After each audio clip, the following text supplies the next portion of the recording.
once we get that right, which is for me the most important thing, that they have, first of all, respect. The second one is commitment. The third one, passion. Those three ingredients are non-negotiable.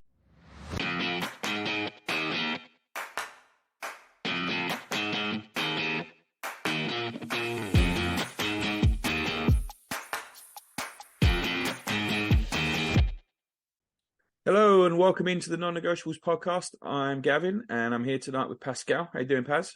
What's up, Gav? Not a lot, mate. Just recovering from a fantastic weekend. What a win on Sunday.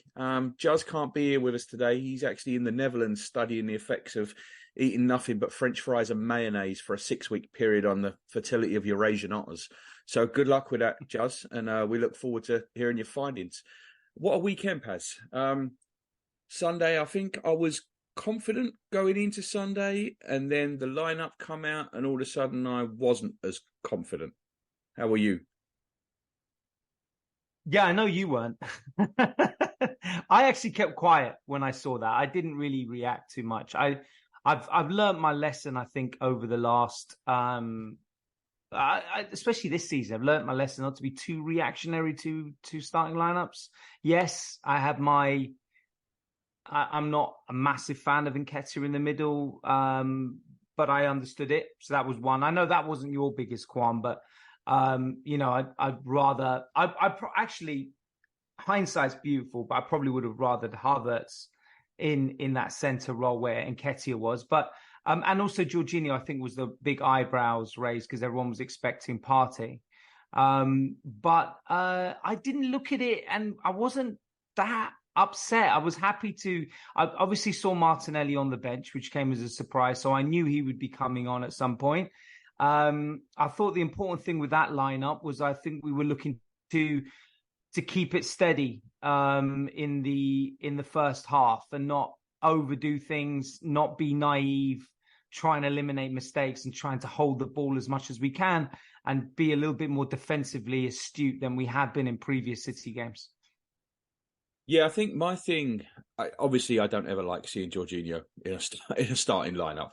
But I also wasn't that keen on Nketiah going through the middle. And obviously I really was shocked that Saka didn't start. I really wasn't expecting. Yeah, I was as well, actually. So, so when it come out that he wasn't starting, I was like, oh, man. And but like you said, I think that lineup was chosen for a reason. It wouldn't have been what I would have chosen, but we did have a lot of firepower on the bench to come on, which was nice. And I think it was clear that Arteta didn't think that Partey was ready to go for an hour or 90 minutes. And I think he thought the same thing about Martinelli as well.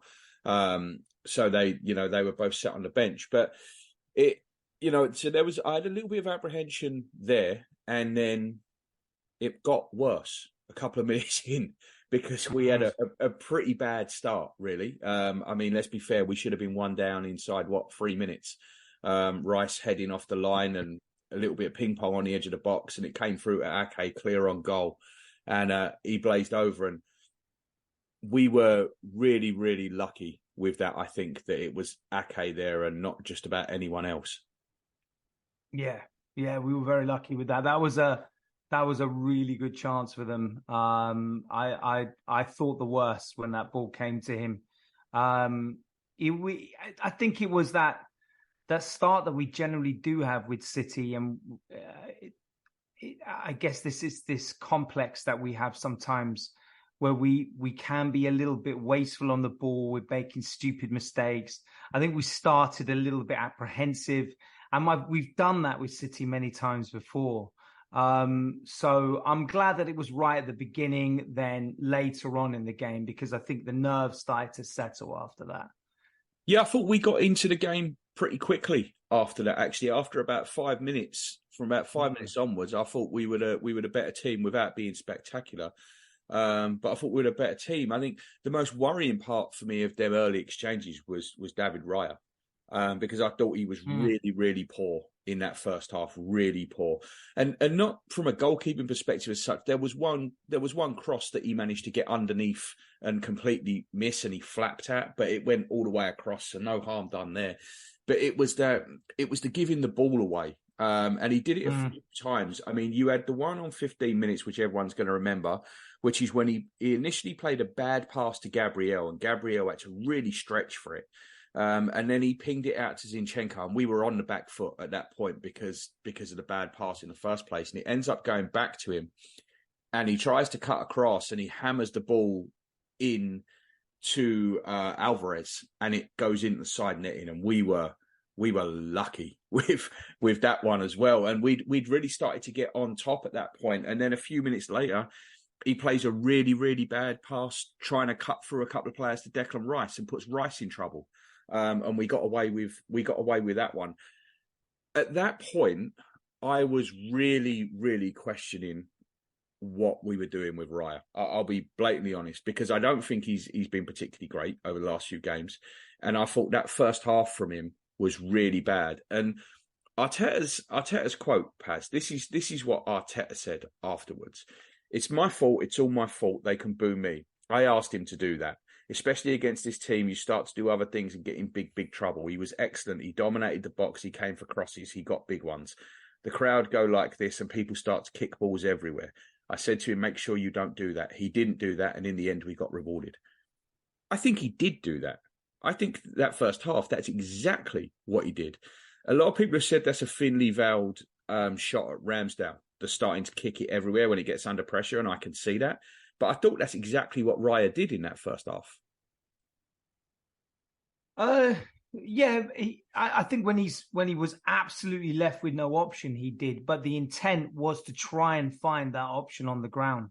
And that's why there was a frustration in the crowd, because there's a point when they're thinking, well, you can't keep on doing this especially after that mistake that was made.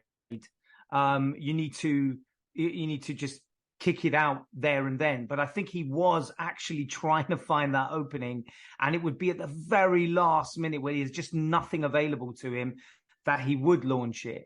So I can see what Mikel's getting at. I think I don't think it was a backhanded remark towards Ramsdale, to be honest. I think he's just making a point that this is perhaps really the reason why he's been brought in, is the fact that he is someone that will look absolute last resort is kicking the ball away, but it's the absolute last resort. And to his credit, even though the crowd were getting on his back, even though he was getting a lot of, you could see there was obviously a lot of pressure on him, he still was looking for that opening, even if it might not be in there, and taking that risk. So you can see that was probably exactly as Mikel said, that he was under strict instructions. He says, you've been brought in for this very reason, that you don't launch it. Yes, he ended up launching it, but that was just purely, I think, because there was nothing available and he had no choice at that point. The second half was different. I thought the second half, Raya actually was really good. Yeah, really good. It was a tale of two halves. It really was. But that first half, man, I disagree with you a little bit there, because I think it did get too much for him, and I think he did start launching the ball for no reason. And I don't think he's... What bothered me more than that is I think that his short passes weren't very good. He put Rice in trouble. He put Gabriel in trouble. He did. And I think that's kind of what started the jitters off. And I don't know how much the crowd getting nervy is as much get rid of it as much a frustration with the misplaced passes. Do you know what I mean? Like I detest the long passing. I've got no problem with giving the ball away, trying to split defenders. Like the bad pass he played to Rice, that can happen. I'm not that bothered about it. It's the launching it and it going everywhere, like Arteta said. And I thought in the first half, that's exactly what Raya did. I thought the second half was different. I thought he was absolutely calmness personified in the second half, especially towards the end. If you watch, there's a bit going around on Twitter of the last couple of minutes of the game when we had two moves, one of 12 passes and one of 19 passes to kill that game off, because we never looked in danger after going 1-0 up. You thought, oh my God, they're going to, there's going to be waves now. There's going to be 10 minutes of injury time. It just didn't happen. We just kept hold of the ball and killed that game. And Raya played a couple of excellent passes, particularly out to Jesus in that spell. So second half, I thought he was excellent, but first half, I thought it was definitely, it was definitely a bit dodgy. But I thought we maybe shaded the first half. It was kind of level. The good chance we had really, I think, was the one that Eddie fired wide from when he tried to open his body up and bend it towards the far corner and put it just wide. And that was kind of the only real chance we had, I would say, that first half. There wasn't really much in it, I don't think, Pas. No, it was a pretty bland affair, actually, to be honest. The first half, it wasn't that. We didn't really have much openings. They had that Ake chance, and that was really it. It was a pretty even first half with not much going on. It really was, yeah, as cliche as it sounded, it came across like a game of chess, really, between the two managers in and who can overcome the other tactically. But yeah, very there was not much going on in that first half at all. Very even one. No, I think the biggest moment or moments, should I say, were the 28th and the 35th minute. Mateo Kovacic. First of all, we go straight through the back of Erdegaard. Really bad tackle. Bad enough for VAR to feel like it needed a closer look. I think it was probably just a yellow, but it was certainly bordering on red, that tackle. You agree with that, or did you think it was a red? I mean, I think it was borderline, but I think the ref probably just got that one right. Yeah, I mean, I personally, it's like I said the Jones one. I know that's also divided opinion. I didn't think that was a red card, the Jones one, but I thought this was slightly worse because I don't think he didn't go over the ball. He went straight dead on the ankle. Well, and it's from like Jones wasn't from behind. Jones was in front. Correct. And it was on the ball, whereas this was from behind and it was straight down the back of the Achilles. So I like you would be a hypocrite if I said I thought that was a red card. But my argument with this is it comes down, I know we always talk about consistency, but if we're just talking about an incident that a player got sent off for a red card only the last game that the game before last, which caused all that controversy, and then you're reviewing that one and you don't deem that a red card, then that comes into question the arbitration, doesn't it? I think what's his name from Chelsea had a similar incident as well, and he got sent off. So my argument is, yes, personally, I don't think that's a red card, but I think if you follow what's been going on, it probably was from a refereeing standpoint. But nevertheless, when I thought they were reviewing on VAR, I thought he was going to be off. But then they decided it wasn't high enough, I guess. Yeah, I mean, I questioned that too. I thought they were going to send him to the screen, and at that point, it's 99 times out of 100 he's going to walk if they do that. But they didn't. I mean, it was a solid 8.5 on if that was Granit Xhaka scale. 100%. There's no doubt about it. I mean, he was sent off for a pretty similar one at the Etihad. Yeah, so I think I think it was. Yeah. But then to compound it, whether that one was right or wrong, you can kind of live with a decision like that. The one I think it's a little bit tougher to swallow is 7 minutes later, he makes exactly the same tackle on Declan Rice. I mean, it is a carbon copy of it. And to me, I want to make it clear, I do not believe there's a refereeing conspiracy out there. I don't think that because he reffed a game in the UAE, he didn't want to send off a Man City player or anything like that. I think he just bottled it. I think he didn't want to send off a player in the first half of that game with hundreds of millions of people watching it around the world. That, to me, is exactly what happened there. It was as clear a yellow card as you could ever see. And come in 7 minutes after, you've just made a tackle that was a borderline red. How you stay on for that? To me, this is insanity.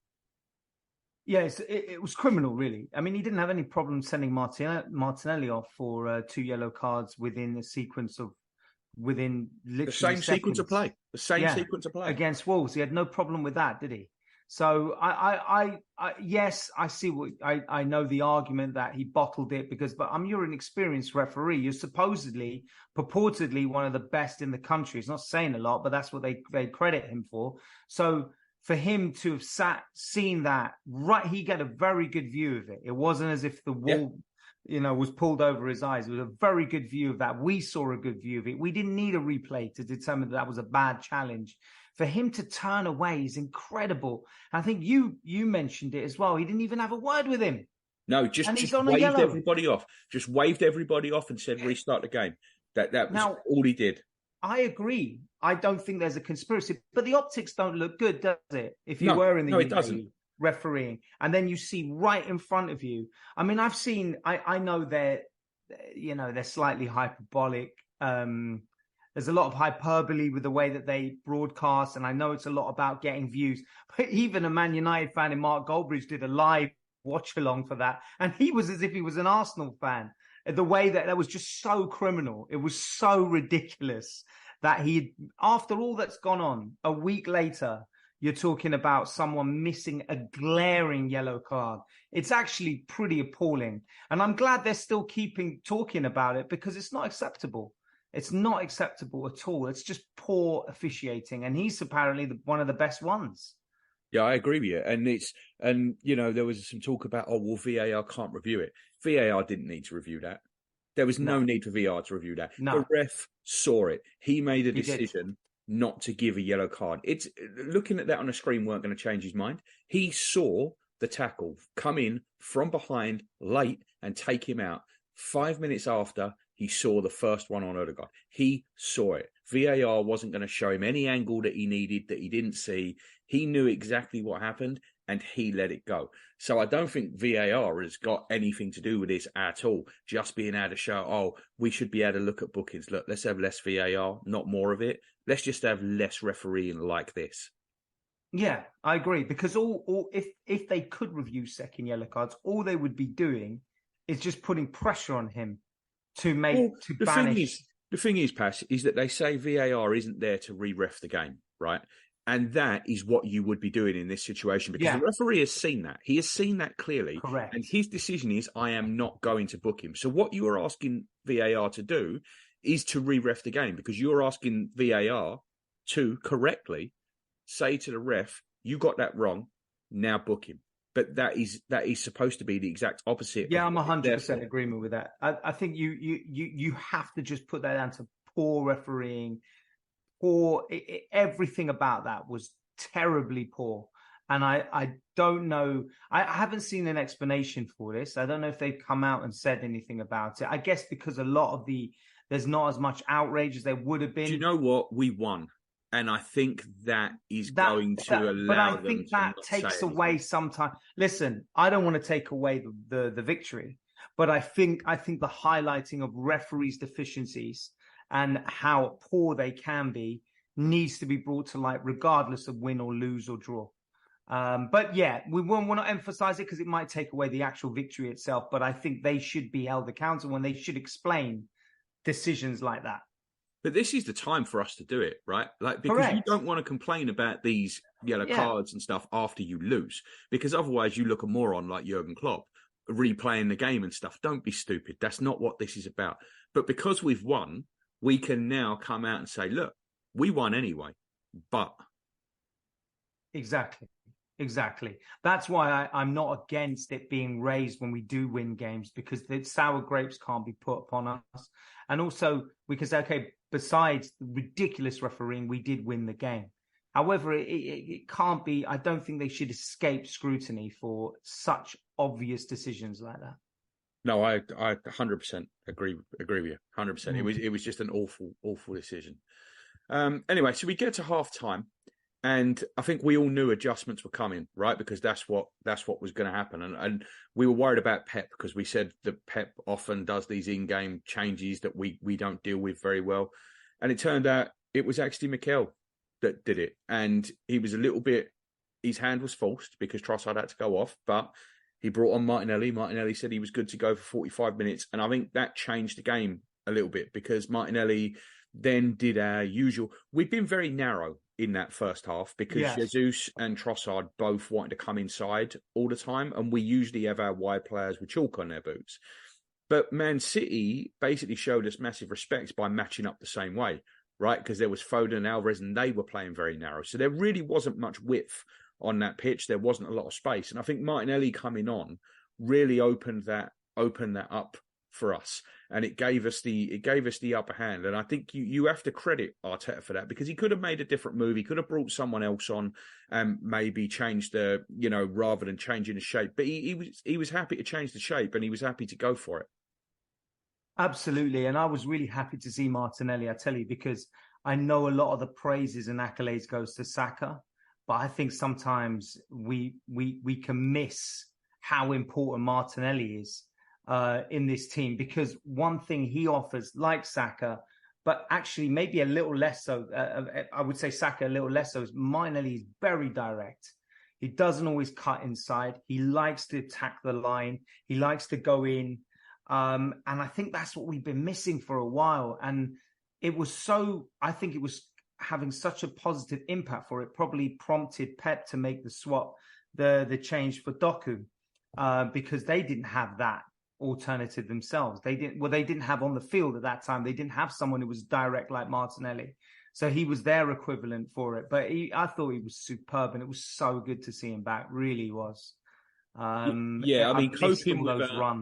Coping without both Martinelli and Saka is so difficult, because we play a very, very certain way, and those wingers are absolutely integral, and they both start so wide. And Martinelli is so quick. Like, you could see even someone as quick as Kyle Walker, he weren't about to go wandering forward and leave Martinelli. So they were, it forced them back immediately. In the second half, we started brightly, absolutely immediately, really. We won a corner. Ødegaard fired over when it come out the box. It was a bit of a wasteful shot, really. Then a couple of minutes later, Rice with a brilliant tackle and ball through to Martinelli, and he slammed it straight into the keeper's stomach. There was a couple of really good chances for Jesus on the back post, not to score, but to cut back. There were like three of them. Yeah, and both were Rice. Both were for Rice in the middle. Yeah, and he just couldn't get the cut back. Yeah, just couldn't get the cut back. And then there was one where there was a little claim for a penalty that was never a penalty. But, you're always going to claim when someone goes over. But yeah, I thought that second half, I thought we really took control straight away, and they really offered nothing. Yeah, going back to Jesus, I thought he played really well on that right. So I think we found probably our alternative to Saka when Saka is out.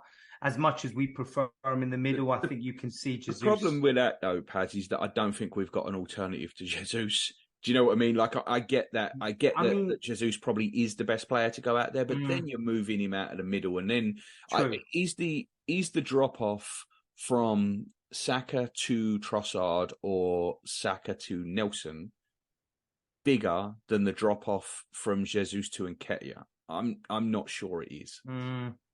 I would say if Havertz is being contemplated in the centre, I would say that's for me a better alternative. After what, and we'll go on about, we'll talk later, but about that, because that comes up. That has something to do with the goal. I can see that for sure. But I could see that more, because I feel like Eddie does make the right runs. He did. There was a time in the first half. I thought he did all right actually yesterday. He works hard, Eddie. Yeah, he works hard. He keeps people busy. I mean, it was a tough ask for him. And it was an incredibly technical game. Both sides' pass completion rate was up in the 90s. We both played over 500 passes in the game. It was. I mean, I know that you could say it was a bit dull, but I thought it was incredibly technical, and I thought it was really interesting the way that the changes were being made and the way the ball was being moved around. It wasn't, the ball wasn't being given. Look at how we played against Spurs, right, in that 2-2 draw. That was a pretty low quality game. It was awful. There was a lot of scrappiness. There was a lot of the ball being given away. There wasn't a lot of that in this game.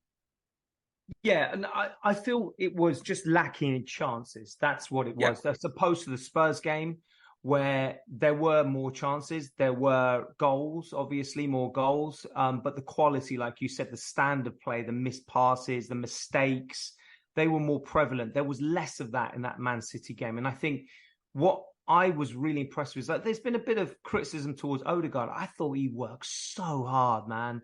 The pressing, the retrieving of the ball, I think from attack to defense, that's where we were so different to other games I've seen us in.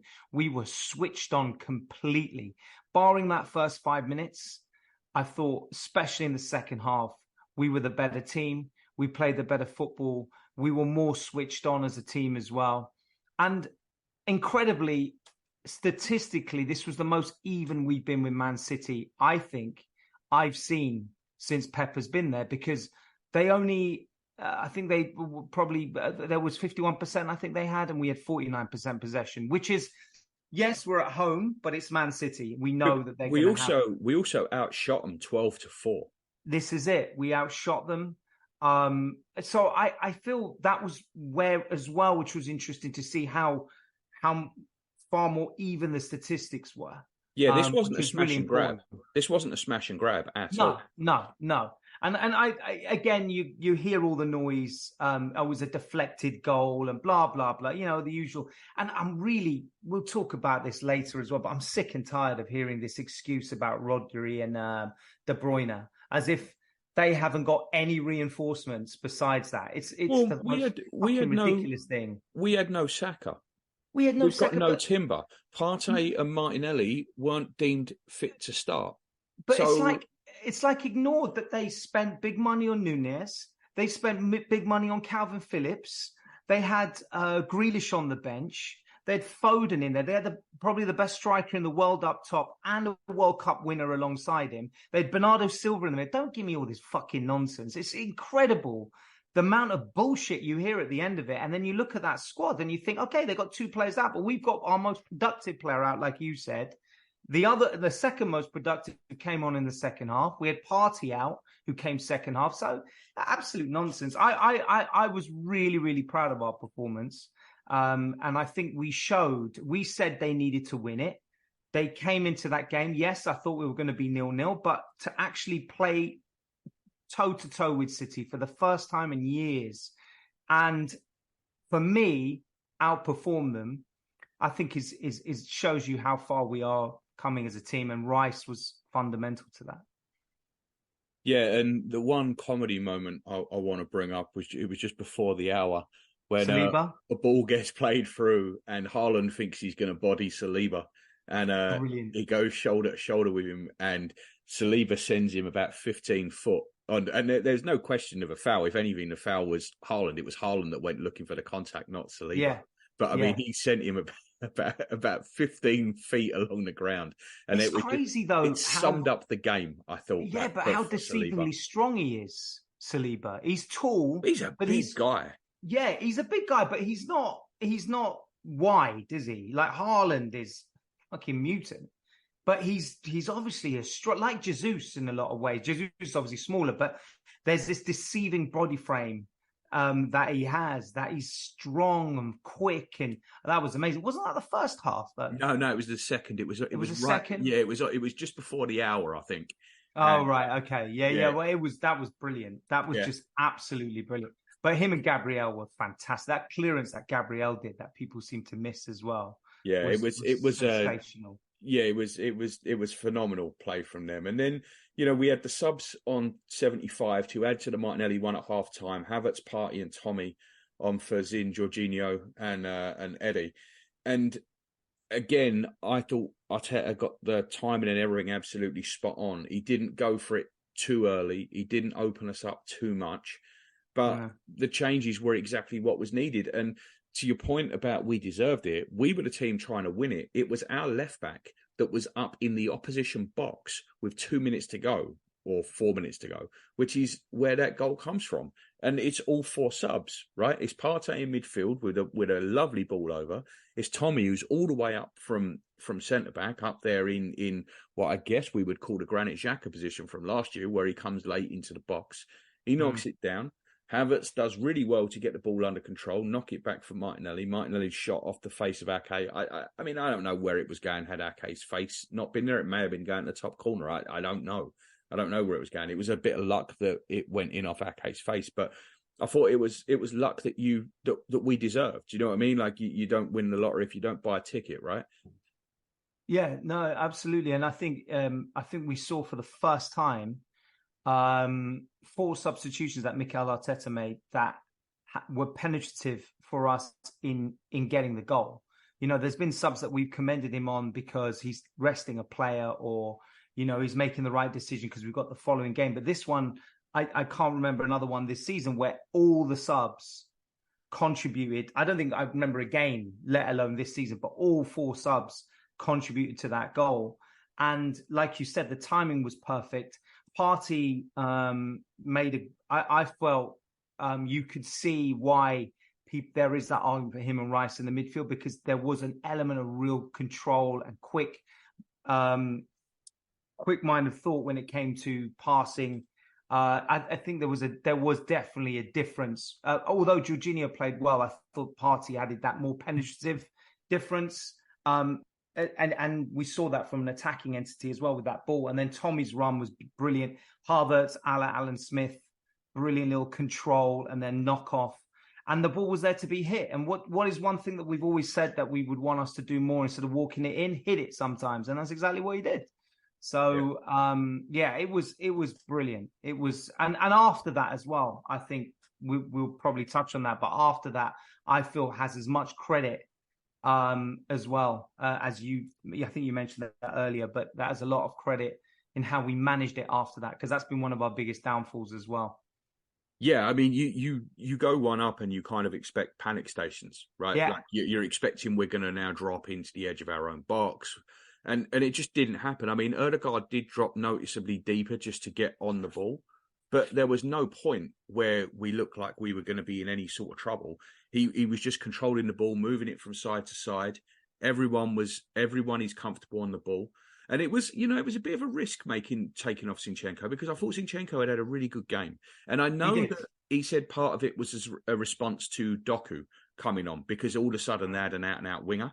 But Zinchenko had been really good defensively. And a couple of minutes before that, Doku had tried to beat him. And Zinchenko just took it off his toe and moved away with it. And so bringing Tommy on for Zinchenko at that point, that's a sub that can go wrong pretty quick, because Zinchenko is very important to what we do. And I do think there's something to the fact that Partey came on as well, right?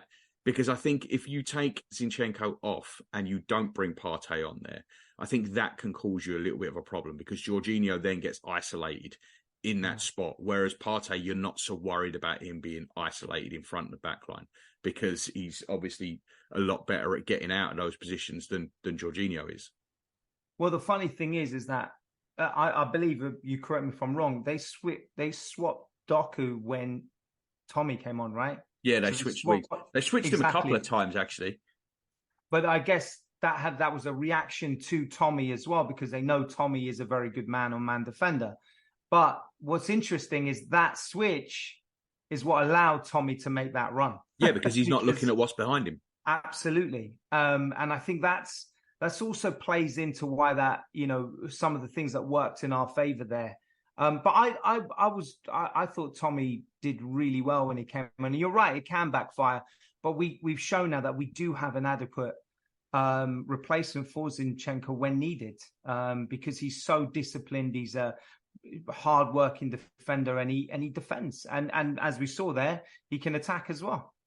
Yeah, and I think he's going to be really important moving forward. We've said this all along with Tommy, is that, the fact that he can fill in everywhere and the drop-off isn't that stark is a major, major thing. And Zinchenko, he fades late in games. I'm the biggest Zinchenko fan there is, but there's no arguing that he fades late in games. When you see errors that lead to goals coming from Zinchenko's side, even if it's not directly from him, it's because he's not there and he can't get back. It tends to be late. Like the goal in Lens, the 1-2 where he got caught out and just couldn't get back, didn't have the legs to get back.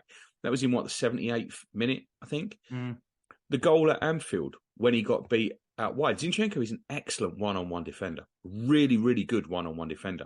But as the games get late, he really does struggle to cope with it. A bit like Partey himself, really. I was going to say that. I think the management of him and Partey is very similar. Yeah. I think it's a good idea to get them off the pitch around 70, 75 minutes, no matter how good they are, because that's when the mistakes tend to creep in. And this is where the signing of Rice comes into fruition, because Rice is someone you don't need to sub after X amount of minutes, because that guy's an engine like anything and can fill and then go back into his natural position when you take Partey off. He can also play above Partey, and he has that defensive nous. And, as you can see, his energy like anyone. So It does give us a little bit more flexibility now that we did not have last season because the options were so thin. Yeah. All right, mate. Well, let's leave the first half there. We'll come back in the second half and we'll talk about some more stuff around the game because I think we've covered the game itself. But I will see you after the break, and we'll go more into it. All right. Sounds good. All right. See you then. Yeah.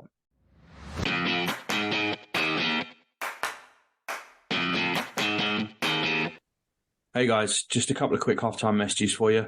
Firstly, we'd really appreciate it if you could leave us a 5-star review on your favorite podcast app. It really helps us reach a wider audience, particularly on Apple Podcasts.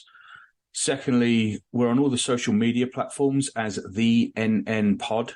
We're really trying to build a strong Gooner community. So next time you're on Twitter, Facebook, or Instagram, look us up, give us a like or a follow, send us a message, interact with other listeners, or just have a look around.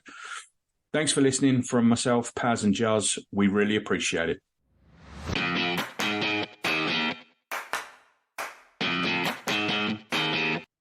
Welcome back into the Non-Negotiables podcast. This is part 2. Paz, let's start with something you hit on at the end of the first half, and that is the idea of this midfield three of Partey, Rice and Ødegaard. I think that is a midfield three that we are going to see a lot between now and Partey's inevitable thigh injury in December. I do think there's an argument that it's our best midfield three. I think long term, I don't know that I would want to.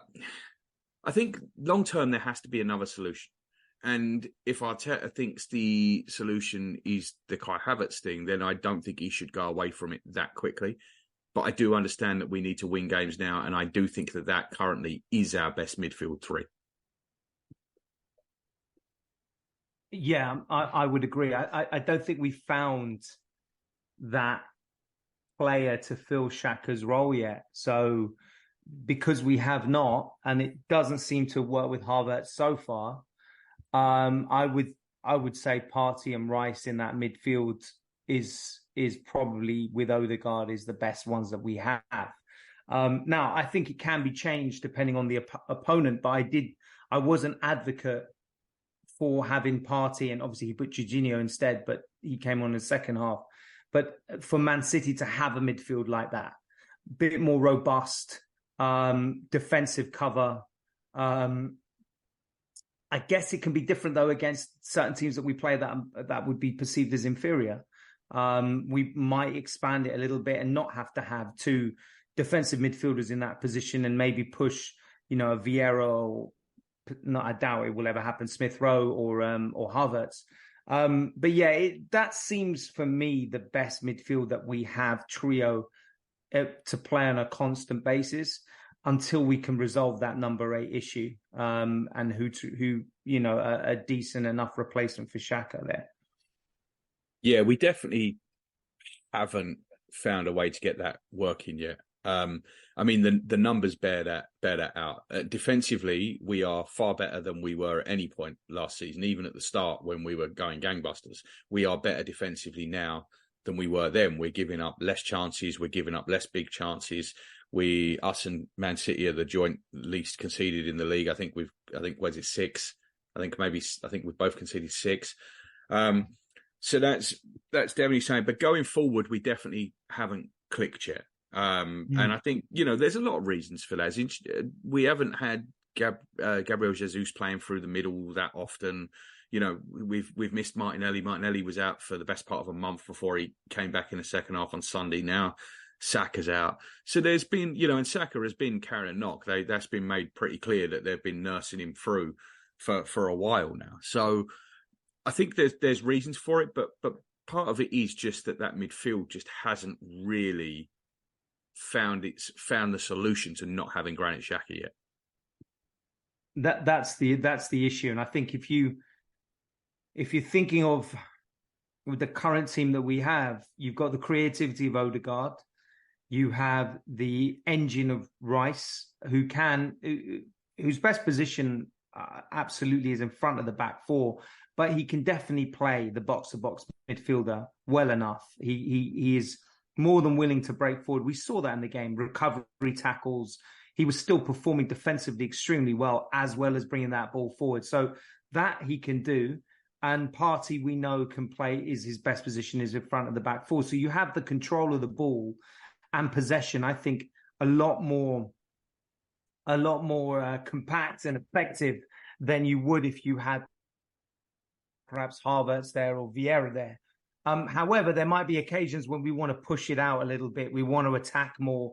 We want to have more creativity up the top. So that's where potentially Partey makes way. Rice drops deep, and then you have Vieira or Havertz there. But I would say in the big games, if you're playing Liverpool, Liverpool again is another possession-based team. Liverpool, Man City, perhaps Spurs. You're better off, I feel, with Partey and Rice in there. It's nice to have the options because I remember, to be honest, though, you remember. Gav, do you remember when we had Vieira and Petit, and when they first were in that midfield together, there was an argument that those two were too similar. Yeah. That they were both defensive-minded midfielders, but it worked really well for us. Yeah. Because Vieira started to come out a lot more, as well as being defensive, but did break forward. So perhaps that we have that in Rice, So I think that probably for me is the midfield that works the best with what we have. Yeah, it's going to be interesting to see how often we see that going forward, because I think we are going to see it quite a bit. In regards to the win on Sunday, I mean, that means so much after 12 straight losses against them in the league, and everyone talking about the 12 straight losses. You couldn't turn around without hearing that we'd lost 12 straight. Winning that game is so vital. And, and we all said last year, you can't lose to City twice the way we did and then complain that you should have won the title, right? Like, they took 6 points off us. There was no arguing against that. You have to take points off your direct rivals. Whenever we won the title back in the day when we were battling United, what was one of the keys? We would beat United generally. So I think this was such a big win psychologically. And, and we spoke about this after the game. Kovacic not getting sent off was a disgrace. It was a terrible decision. It was awful. But the end result being what it is, I think psychologically, it's actually better for us that he didn't. Because there's, you said about the caveats of they haven't got this, they haven't got that. We can quite easily point to the fact that we don't have Saka, we don't have this, we don't have that. We beat them with 11 men at a point when they shouldn't have 11 men. And I think that is huge. Yeah, I agree. I think psychologically this is massive. And again, I believe, didn't we have the international break after the Man United victory? Was it the Man United victory that we had the international break? Yep. So again, it comes off the back of, we got the international. There's times when that international break does come in handy. I think this is one of those times because we've won. So we also get players that we need to kind of nuts through a little bit. It's Saka, Saliba's obviously been carrying a knock. Trossard's now picked up a little hamstring injury. I think that this break is a little bit more fortuitous for us than others have been. It has, that's correct. But it's also good going into a break after you've won, because I used to hate it. I remember when we lost, was it 3-1 or 3-0 to Leicester when Unai Emery, and then we had that international break. When you're losing games, you want to quickly move on to the next weekend and try and get that victory. We're not going into these international breaks like that. We're going into an international break where we're in a good position, got a great victory, and our key players hopefully are going to be recovering to be ready for our next big game that we have. I think psychologically it's massive because it's one of those things that the media kept on reiterating about how many times we beat them and a lack of beating them as a team. And I'm glad that, again, in this last 2-3 years where we've seen the big improvements, we're getting big monkeys off our back, going to Anfield and getting battered. We stopped that last year. We stopped Spurs and their little faux their faux position of being ahead of us in league after consecutive seasons, etc. We've stopped that. We stopped any form of United dominance over us. There's been a lot of changes in what we're seeing under this new management that we hadn't been seeing before. And this is one of them. This is a key win. And you're right. All the seasons that we've won the league title, we never lost to the team that finished second. Not one of those since I've been supporting Arsenal. So 88, 89, we didn't lose to the team that finished second at any point. So for you to win the league, you have to beat them and you have to avoid defeat. And we lost twice last season. So there was no way in your mind you could see us winning it in those type of positions. Yeah, for sure. I think you have to win these games. And Arteta's game plan, I thought, was absolutely superb. I didn't agree with the starting lineup, obviously, but I thought once we calmed down after that 5 minutes, you could really see that he was making good adjustments on the fly. We weren't going nuts with the press, which we did at the Etihad last year when we decided to go man for man and press high, and we just got absolutely spanked. And we didn't do that this time. We stood back, we stood off, and we allowed them to have a little bit of ball on the edge of their own box. But as soon as they got near the halfway line, we absolutely suffocated them. You know they're playing with 10 if you can take Haaland out of the game. So we used that to our advantage as well. And I just thought the game plan itself was fantastic. We kept it tight. We opened it up. The later it went on, the more we seemed to open it up a little bit. And I think I don't think that we'd have been devastated to come out of that 0-0. Do you know what I mean? Like, it's not like we were throwing David Raya up for corners and going hell for leather for them last 10 minutes. But you could tell that we were the more attacking side. We were the side more likely to win it. I don't think I ever really felt under threat from them going forward. And that's a real credit to the way Arteta managed this game and the game plan going in. And it's the second time he's done it, because the Charity Shield he come up with a very similar game plan.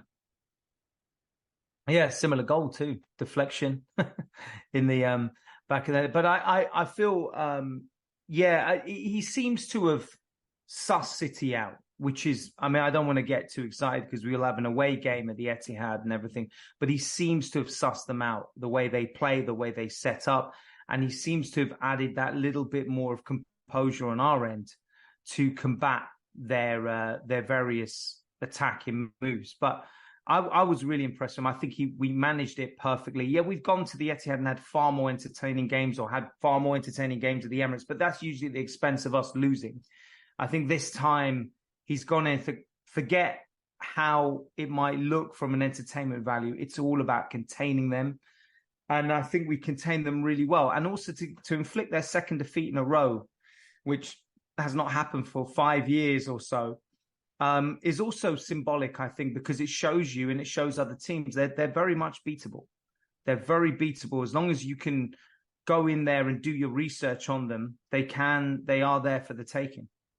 And that's important, because I think a lot of teams go into games against Man City and give up before it starts, especially away from home. I think they do that. And I don't feel like they do that against us. We don't have yet that air of invincibility, which is ironic seeing as we're unbeaten and they're not. But we don't have that air of invincibility that they have yet. And we need to build it. But as you say, it's just as important for us to knock it off of them so that these other teams will go there and try and take points off them. Yeah. And it I'm sure, obviously the Wolves win was massive for them, but really that's a result that you could perceive as a one-off. But I feel for our win, that wasn't a one-off, I don't feel. I think that was us doing our homework. That was us reinforcing over summer. That was a manager who's that 1 year more experienced. And it was a game that we went in and yes, small margins and all of that, but deserved to win as well. And that's proven by the fact, like you said, they had very limited chances. There was only one really big chance in the first 5 minutes, and that was it. I don't remember anything else that they did. And after our goal, they were totally stifled. There was nothing for us to worry about from an attacking entity from their end. And that's down to us having players that are as good as them for the first time in God knows how long as well. Like that's a part of it that you have to remember too. Saliba's the best defender on that pitch by a long, long way. We did this without Saka, and they were without De Bruyne. But Saka's 22 with his career in front of him. De Bruyne's 31. These injuries are going to start happening to De Bruyne now, because that's life. That's how it works. So our players are not inferior to theirs for the first time in God knows how long. And that I think is the really, really encouraging part. Like we said in the first half, this was no smash and grab. This was, we are going to play you. We are going to keep the ball. We're not going to sit on the edge of our own box and just try and keep you at bay and hope we get a corner. This is, we are going to go toe-to-toe with you. There's some tactical adjustments, obviously, that are being made. But we weren't scared of them. And that's the first time I felt that for a while, because even in the home game last year where we were on top for that first half, I felt like in the second half when they made changes, we were starting to get scared of them. Yeah, we were. And there was still that bit of apprehension that I had in that game, that we were a mistake away from giving them chance. I think that De Bruyne goal was a mistake, I think, from Tomiyasu. And then in the second half, not entirely blaming Gabriel because there was still more, but then he made an error that led to them getting their second goal, which I think Grealish scored. I think it was Grealish, yeah. But I didn't feel that in our game on Sunday. I didn't feel that there were mistakes in us. I think we were really, really switched on. And you can also argue as well, yeah, they didn't have Rodri, but we had our third choice defensive midfielder starting that game, then Jorginho, who made that massive error against Spurs. So he also nearly did it again, by the way, because he got caught on the ball again, and he got bailed out a bit. But yeah, I mean, he didn't have a bad. But he's clearly the third choice there. Yeah, the idea of what we had as well, but also the biggest difference for me is one, Saliba played. He didn't play in the away game at the Etihad. I remember Holding. We all know what happened there. Yeah, and Partey didn't play in the home game. And Partey in that away game, that was after whatever injury he was carrying, and he was so far off the pace. And the biggest key, we didn't have Rice in any of those games. Well, this is where I was gonna come to, Paz. I was going to talk about some of the individual performances of our players. Yeah. And I was going to start with Declan Rice, because these are the games that he was brought in for, and these are the games that made him want to choose us. Right? That's what it comes down to. He is a player for the big games. That is why we bought him. He's the best defensive midfielder in Europe.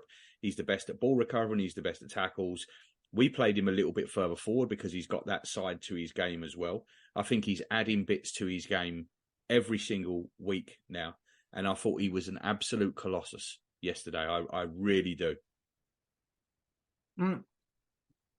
He was our Rodri, basically. He was what they did not have. Because that vacuum left by Rodri was exploited by Rice. He was absolutely magnificent. And that's not the first time we've said that. This is a sequence of games now where he's been consistently good. It's every week. This is just what he is. It is every week. Yeah. And he turned up, like you said, he turns up in the big games. To be honest, we would not have drawn with Spurs if he'd not gone off at halftime. He went off at halftime. We all know what happened after that. Man United, he scored basically the winning goal against Man United and had an influential role. So he is a big-time player.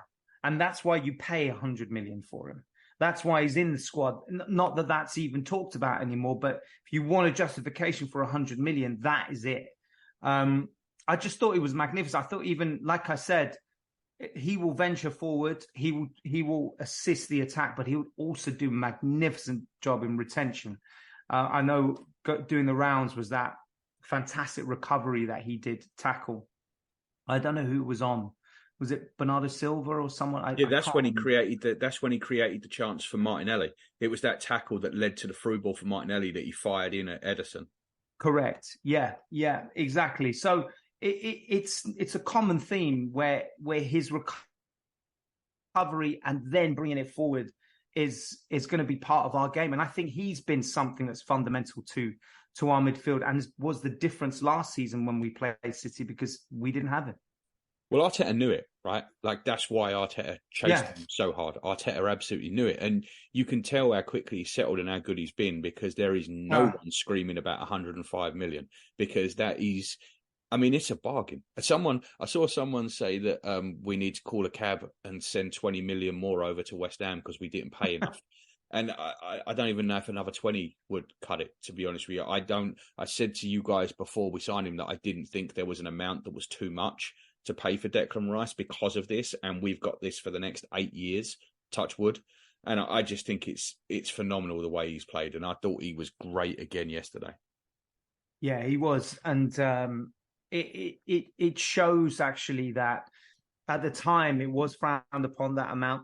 I know you've always stuck by and said it's a bargain, and I agree with you on that. But the general viewpoint was, oh God, it's a lot of money, it's overpaid, blah blah blah. But now when you look at what's happened after that, you could say he was a catalyst for it, but I would say it was Enzo from Chelsea, which is the catalyst for all these midfielders going for high prices. But Rice, and then you see what Caicedo went for, and the difference he's made at Chelsea is like you can't even. There's no comparison. Rice has just made an automatic impact for us, and you see Caicedo, Lavia, and then you see all the other players that have gone for crazy money. We really did well to strike early with him and get that done and get that over the line.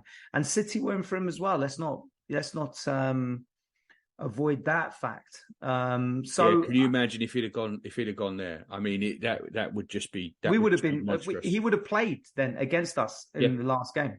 Yeah, because Rodri would have not been there. He would have been there, basically the replacement for Rodri.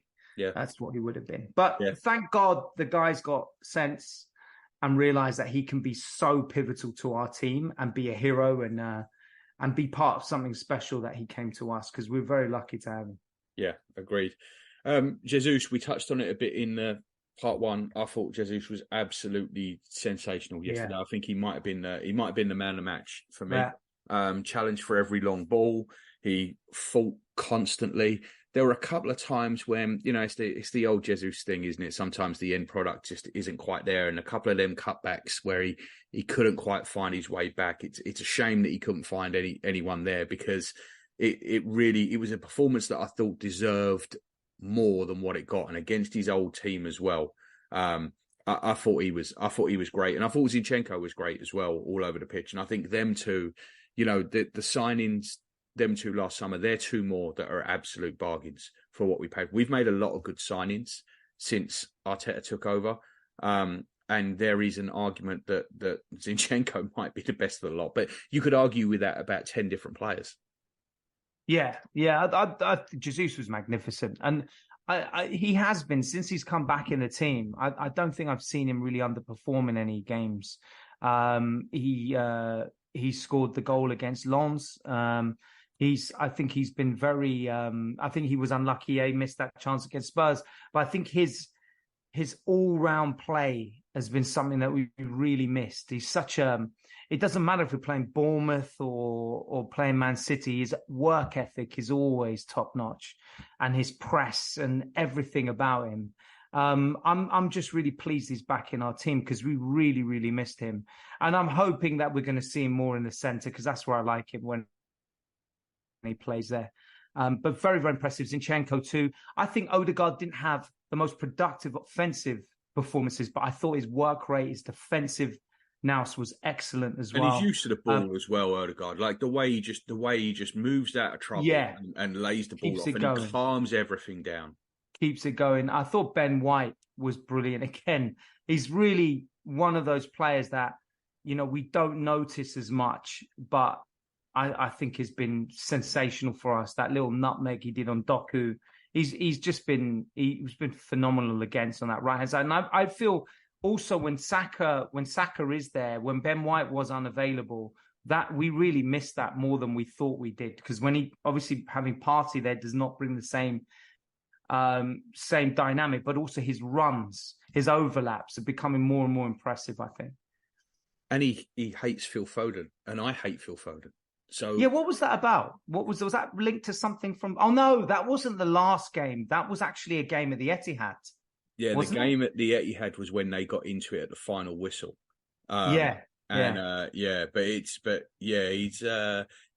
He clearly doesn't like him, because he had a go at him again during the game. But the nutmeg on Doku was brilliant. And it was like at the last minutes of the game. It's just there's things. He's a highly skillful player that people don't sometimes, because his body frame is slightly deceiving. He's not small. He's quite a tall and let's guy. be fair, he's an arsehole. So he's that sort of player that if he plays for you, you love him. And if he plays against you, you fucking hate him. Yeah, that's true. But I feel we've got lucky from as a club point that England that he had that argument with England's coach and doesn't play for them anymore because their loss long may it continue. It's a shame. It's a shame that Southgate's going after the summer next year because White's probably going to end up back in the squad. And I like at least having one player we haven't got to worry about going away and getting ruined. Yeah. I mean, it's crazy because he's got Bellingham and Rice in his midfield. Can you imagine? Yeah. And all these years they talked about Gerrard and Lampard. You telling me Rice and Bellingham shits on that combination? Yeah. I think they're it's the future is very bright for England, and looking over when you've got that sort of team to look over someone like Ben White, when you think that the centre backs might be the weakest point, and you could play White at right back or you can play White at centre back. It doesn't matter which one you do, but to constantly look over him, it's bad for England, but it's great for us. And we've said this before. It's great for us. I don't even. I'm happy with that. He's not. No, I don't think he cares. No. I don't think he fucking cares. I think Ben White's that type of guy. He's not. He doesn't really care for football anyway. Outside of football, he's a very seems very private guy, but I don't think he gives a shit. And in fact, I think I wouldn't be surprised if he was so demotivated being in that England cap. Yeah, he might not want to play again. Yeah, he's just like, fuck that. Why should I play for this? He's much better off where he is. I think he likes where he is. I think he's going to renew that contract. And I think we've got a really, really important player part of our team now. I just hope Rice doesn't play in that friendly game either. The Australia game. Yeah. Well, we'll have to see. When is that? Is that Wednesday, Tuesday, Wednesday? No, I think it's the weekend. And then, is it? Is it a Friday, Monday, or Friday? Yeah, Tuesday, I think it's like Friday or Saturday, and then it's Italy in the qualifier. Yeah. So I get it if he's playing for that, but surely he's not going to put him against Australia. Yeah, you wouldn't have thought so. But I think one thing that this has kind of been lacking to this point, us and Man City, is there's not been much in the way of like vitriol between the teams, right? Like there's just not been a lot. I know Ben White got a bit arsey at the end of the game at the Etihad last year, but there's not been a lot. And I feel like we're starting to see a bit of that now. There's starting to be a little bit of spikiness from Guardiola towards us in his comments and his after match stuff. And the scrap at the end, did you see Walker and Nicholas Jova get into it at the end? I don't know. Apparently that goes back to last year and something happened with them at the Etihad. I don't know what. But that the spikiness, you need that for it to be a rivalry. Like Liverpool Man City was never a real rivalry. Like Man City just shit all over them until that one season when they had a bad season and Liverpool happened to win a title. But there was never, I don't feel like that was ever really a rivalry as such. But for there to be a rivalry, there needs to be some spikiness. And I think we might just be starting to see the beginning of it now. Yeah, rivalries usually, unless they're neighbour rivalries like us and Spurs, but usually rivalries come about because the two teams become close together in terms of what they're battling for. So historically, we were so fucking tired of every press interview with Pep Guardiola after we'd be hammered 6-1 or 5-0. He'd say that, oh yeah, we're a promising team and we're a good side. And it just always felt really sarcastic and kind of patronizing and whatever. I think only because last season we started challenging them, we were still beaten comprehensively in both games. But I felt this season, they now know they're in a fight. And they know now that when they play us, it's not going to be what it was before with a defensive line of Koscielny, Kolasinac, Mustafi, Chambers, Bellerin. This is not that time anymore. So I think that plays a part. And then obviously there is a little bit of history between Arteta, is it Jova? What's his name? Nicholas Jova, yeah. Nicholas Jova. Yeah, he also was there at Man City. So there's a bit of history there. If you look at our rivalry with Man United over the years, it really got to its peak in the early 2000s, but that's because we were challenging them. We always had a rivalry with Man United, but usually our rivalry back in the 80s and 70s was because we were kind of similar teams in a lot of ways.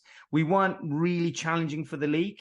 Only in the late 80s did we do it, but in the mid we were kind of FA Cup teams like United were, and so the rivalry sustained itself over a period of time. But this City one, I think, is going to be a new type of rivalry where we are going to be just as disliked as they are, and we're going to be going in it and giving it just as much to them. Because you look at our team now, you don't fuck around with those players. No, really, and it has to be a competitive rivalry because they're not a real football club.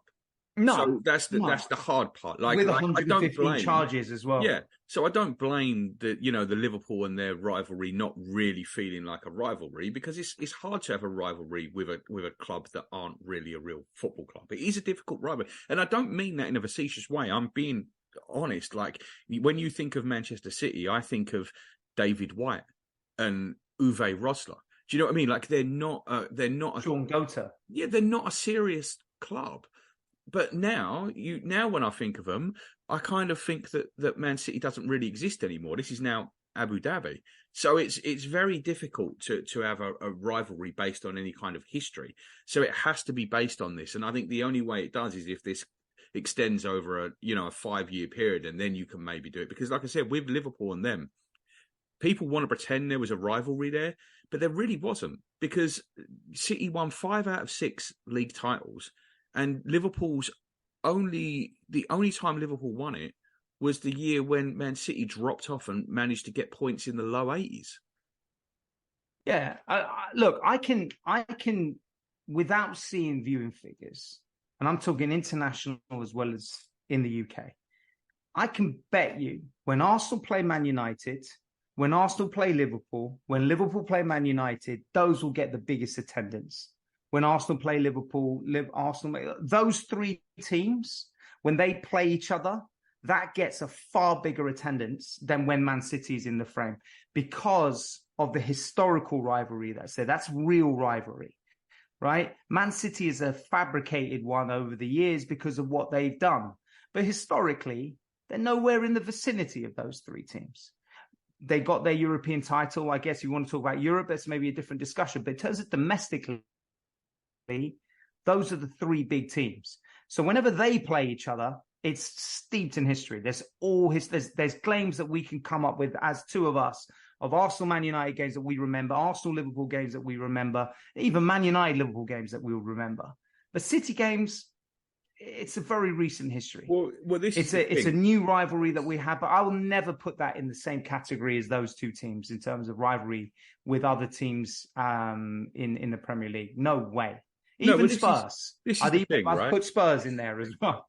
You've got 3 massive clubs in Arsenal, Man United, and Liverpool, and now you have 3 financially doped clubs with Man City, Chelsea, and now Newcastle. And then you've got Spurs are kind of the best of the also ran rest, whatever. That's just how it is. Like, you can not like it, whatever. That is how it is. You've got 3 huge clubs, 3 financially doped clubs, and then you've got the rest.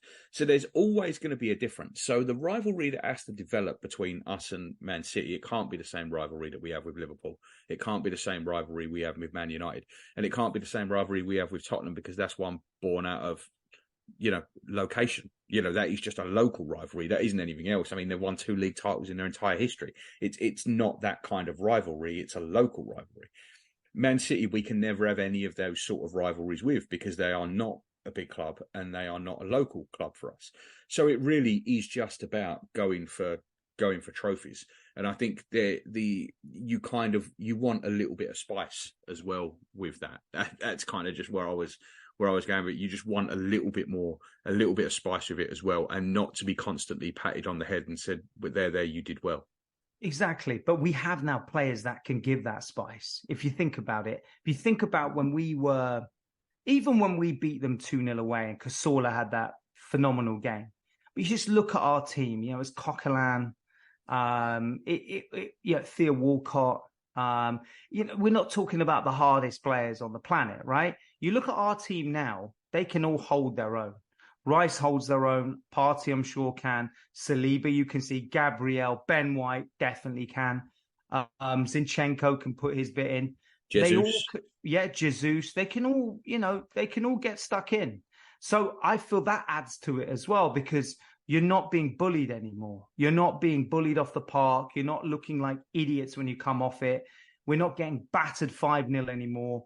So that is absolutely going to add to a rivalry. But and this is where the Charity Shield actually matters as well, right, Pas? Because the Charity Shield, we only won on penalties in the Charity Shield. It wasn't even a real win, but it meant something. You could tell afterwards with Guardiola with his little spiky comments about, oh, well, we'll win the one that matters and all that. That kind of feels to me like it could be a bit of a turning point in all this, to winning that. The belief that we got out of it, and the realization from their point that they're in an actual fight this time round, I think that could be a bit of a turning point. And as much as at the time it's only the Charity Shield, it might be a bit more than just the Charity Shield. Yeah, look, Gav, look at when a manager's reaction is really important to determine how the rivalry is starting to shape up. Because Guardiola historically was always this patronizing compliments about us, right? Look at the Ferguson-Wenger years. When Wenger first came on the scene, Arsenal started to improve. We saw that in the season before they won the league when he came in. And Ferguson made that comment about coming from Japan and not knowing.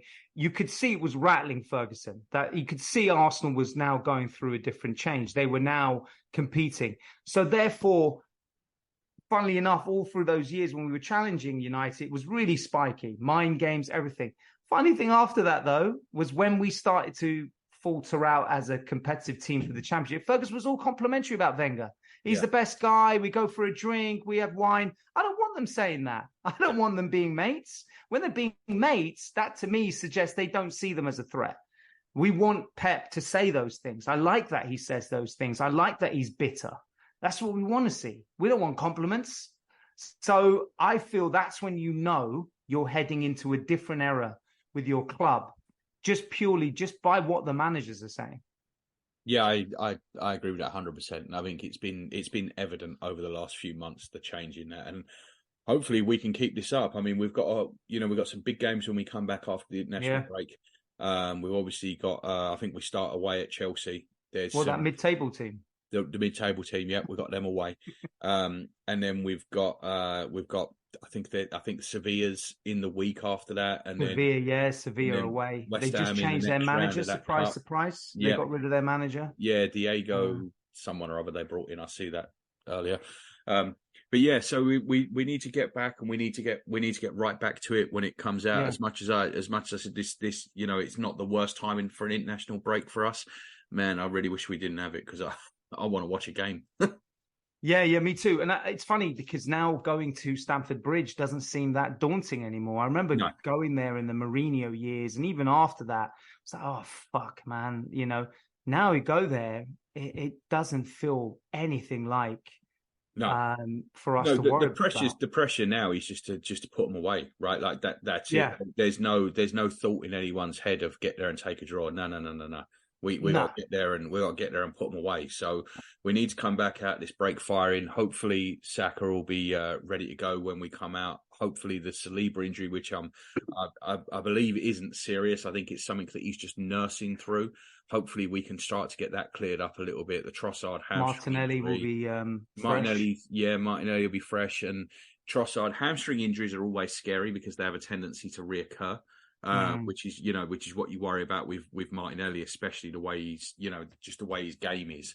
He's susceptible to that stuff. But hopefully we can get right during the international break, come back and just hit the ground running again, because it's, we've slayed a lot of demons over this last year and a half, 2 years. We've slayed a lot of demons. And I think this falling away after international breaks is something that we need to put right too. Yeah, I feel we are if we can get those injuries managed well. Also, I saw some great news about Timber, whether or not that is concrete, that there is expectations he could return. Yeah, I saw that he's well ahead of schedule, I think, but we'll see. We'll see. But it's a big injury, so we'll see how that one plays out. If it is January, that would be very welcome. I know it will take quite a long time after that. But anyway, putting this one, I'm happy with the way we're managing it now with the injuries. I'm glad Arteta didn't play him. I'm glad he was forced to do that, but I'm glad he's pulled the England team have made the right decision, even though it was a useless waste of time getting him tested. But I'm glad that he's not going to be playing. So this could be a really welcome break for us and put us in really good position when we play Chelsea and fired up and ready to beat them. Yep, for sure. All right, mate. Well, thank you very much for coming on tonight. We will speak to you all again soon. So thanks very much. Goodbye. Goodbye.